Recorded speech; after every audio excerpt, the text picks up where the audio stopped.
Robot and AI taking over future job, right? Maybe we do actually need robot to replace some of our job.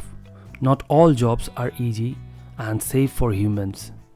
Acuity Robotics have built the world's smallest proprietary robot to climb metallic structure that are difficult, costly, or impossible to access by humans or drones. These robots are equipped with multifunctional options in cameras and sensors for diverse robotic inspection. They provide real-time data and imagery, and their robotic systems are lightweight, untethered, and small, enabling access to critical infrastructure.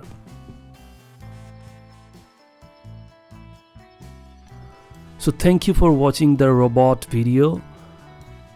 Please subscribe to my channel and see you in the next video.